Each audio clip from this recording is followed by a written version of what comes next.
JavaScript की इस series में आज हम देखने वाले हैं फॉर लूप। अगर आपने इसके पहले की वीडियो नहीं देखी है तो डिस्क्रिप्शन में आपको प्लेलिस्ट की लिंक मिल जाएगी, तो आप उसको क्लिक करके सारी वीडियोस देख सकते हैं। तो आज हम बात करेंगे फॉर लूप को किस तरह से बनाते हैं एंड किस तरह से फॉर लूप काम करता है। तो मेरे लेफ्ट साइड में आपको नोट्स दिखेंगे और मैं आपको धीरे धीरे चीज़ों को समझाते हुए चलूंगा। अगर आप एक बिगिनर हैं, कंप्लीट फ्रेशर हैं, आपको कुछ नहीं पता है, तो आपको बस मेरी वीडियोस देखनी है। मैं आपको एकदम बेसिक लेवल से चीज़ों को समझाऊंगा। ये वीडियोस बनाने का एक ही रीज़न है कि मैं आपको एकदम ग्राउंड लेवल चीज़ों को समझाते हुए चलूँ। एग्जैक्टली मैं आपको पता होना चाहिए कि कैसे चीज़ें काम करती है। अगर किसी ने आपको पूछ लिया कि फॉर लूप क्या होता है, फॉर लूप किस तरह से काम करता है, किस तरह से इटरेशन होती है, तो आप किस तरह से बताओगे, तो वो सारी चीज़ें मैं आपको बताऊंगा। इसके पहले वाली वीडियोज़ में मैंने फंक्शंस के बारे में बताया, वेरिएबल्स के बारे में बताया, तो वो वीडियो भी आप देख लेना। आज हम फॉर लूप के ऊपर बात करने वाले हैं। नोट्स आपको लेफ्ट साइड में दिख रहे हैं, मैं आपको धीरे धीरे समझा रहा हूं। तो पहला पॉइंट देखिए, a for loop repeats until a specified condition evaluate to false. तो इसका मतलब क्या होता है, देखिए फॉर लूप तब तक रिपीट होते रहेगा जब तक कि उसके अंदर जो कंडीशन है वो फॉल्स नहीं हो जाती। अब एग्जांपल के तौर पे मैं आपको बताऊं, जैसे कि मुझे 1 से 10 तक काउंटिंग करनी है, तो मैं 1 2 3 4 5 6 इस तरह से काउंटिंग करूंगा और साथ ही मैं ये भी चेक करूंगा कि मेरी कंडीशन क्या है, मुझे कहां तक जाना और कहां पर रुकना है। तो साथ ही साथ मैं कंडीशन भी चेक करते हुए चलूंगा कि मेरी जो कंडीशन है वो 10 तक आई कि नहीं आई। अगर आ गई तो इटरेशन को स्टॉप कर दो, अगर नहीं आई है तो उसको कंटिन्यू रखो। इसके बाद सेकंड पॉइंट है, JavaScript for loop is used to execute code repeatedly. अभी सेम चीज मैंने आपको बताई थी कि जावास्क्रिप्ट के अंदर फॉर लूप क्या करता है, कोड को रिपीट करते रहता है। कब तक? जब तक कि उसकी जो कंडीशन है वो फॉल्स नहीं हो जाती। अब फॉर लूप किस तरह से बनाते हैं वो देख लेते हैं। For loop includes 3 parts. Basically इसके अंदर 3 पार्ट्स होते हैं।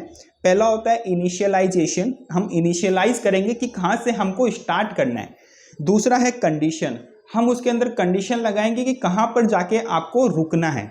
इसके बाद थर्ड है इटरेशन, यानी कि हर बार वो क्या करेगा, काउंट को इंक्रीज करेगा या अपडेट करेगा। थर्ड पॉइंट में देखिए क्या है, the code block can be wrap with curly braces. तो जो भी आपका फॉर लूप का कोड रहेगा वो व्रैप रहेगा कर्ली ब्रेसेस के अंदर। ठीक है, कुछ लोग क्या करते हैं, स्क्वायर ब्रैकेट डाल देते हैं, कर्ली ब्रेसेस डालना है आपको।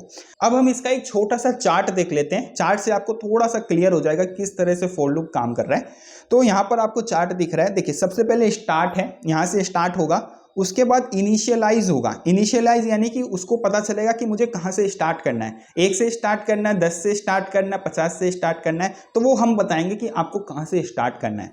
तो स्टार्ट के बाद इनिशियलाइज होगा। इनिशियलाइज होने के बाद वो कंडीशन चेक करेगा, वो चेक करेगा कि मुझे कहाँ तक जाना है और मेरी प्रेजेंट कंडीशन क्या है, मेरी प्रेजेंट सिचुएशन क्या है। उसके बाद अगर कंडीशन ट्रू हुई तो वो आगे बढ़ेगा, अगर फॉल्स हुई तो वहां पर हमारी फॉर लूप एंड हो जाएगी। तो यहां पर अगर फॉल्स कंडीशन होती है हमारी तो वो एंड हो जाएगी फॉर लूप, अगर ट्रू होती है तो आगे आएगा। वो स्टेटमेंट चेक करेगा, अंदर जो भी आपने कर्ली ब्रेसेस के अंदर जो लिखा है वो चीज़ें चेक करेगा, जो भी कंसोल लिखा है या अदर कोड लिखा है वो चेक करेगा।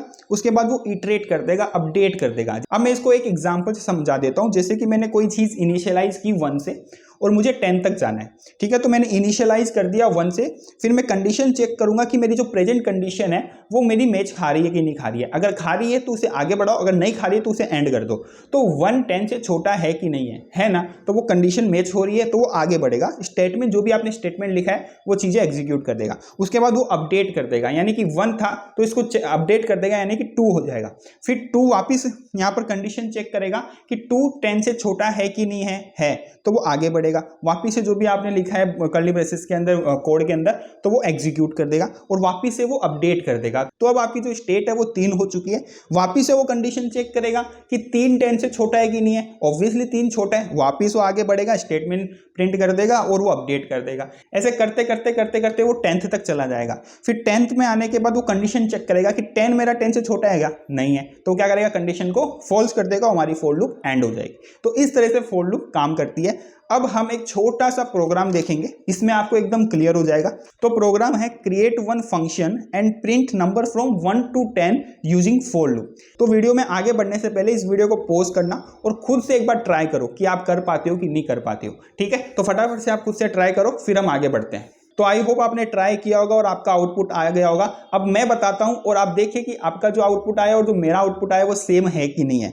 तो सबसे पहले इसमें क्या बोला है, क्रिएट वन फंक्शन। तो हमको एक फंक्शन बनाना है, तो यहां पर सिंपली मैंने एक फंक्शन बना दिया प्रिंट नंबर करके, ठीक है। उसके बाद क्या बोला है, print number from 1 to 10 using for loop. तो मुझे 1 से 10 तक नंबर प्रिंट करने हैं यूजिंग फॉर लूप। तो एक मेरा क्या हो गया, इनिशियलाइजेशन वाला पॉइंट हो गया और कंडीशन मेरी क्या हो गई 10, यानी कि मुझे 10 तक जाना है। तो हम फंक्शन के अंदर आएंगे और फंक्शन के अंदर फॉर लूप बनाएंगे और फॉर लूप के अंदर हम एक वेरिएबल डिक्लेयर करेंगे एंड उस वेरिएबल के अंदर हम अपनी वैल्यू रखते चलेंगे, ठीक है। तो यहां पर फॉर लिया लेट i इक्वल्स टू 1, तो हमें इनिशियलाइज करना है 1 से। फिर हम चेक करेंगे कि i, यानी कि i अभी क्या है 1 है, तो 1 लेस देन इक्वल्स टू 10 है, अगर है तो आगे बढ़ेगा, अदरवाइज फॉल्स हो जाएगा।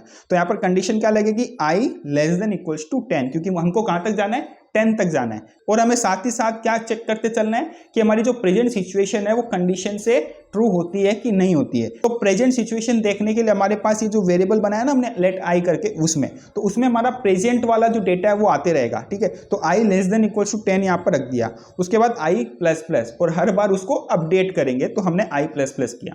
उसके बाद कर्ली ब्रेसेस ओपन करेंगे एंड उसके अंदर हमने कंसोल डॉट लॉग आई कर दिया। तो इससे क्या होगा, हमारा जो लूप है वो 1 से 10 तक चलेगा और हमको 1 से 10 तक नंबर प्रिंट होके मिल जाएंगे। और लास्ट चीज, आपको फंक्शन कॉल करना नहीं भूलना है। जब भी आप कोई फंक्शन बनाते हो ना, तो उस फंक्शन को कॉल करना पड़ता है, तभी वो फंक्शन रन करेगा, अदरवाइज नहीं करेगा। तो हमने ये प्रिंट नंबर वाला फंक्शन तो बना लिया, लेकिन इसको कॉल भी करना पड़ेगा। तो मैंने नीचे क्या किया, प्रिंट नंबर को कॉल कर दिया। इससे क्या होगा, हमारा फंक्शन रन करेगा और हमें 1 to 10 की प्रिंटिंग मिल जाएगी।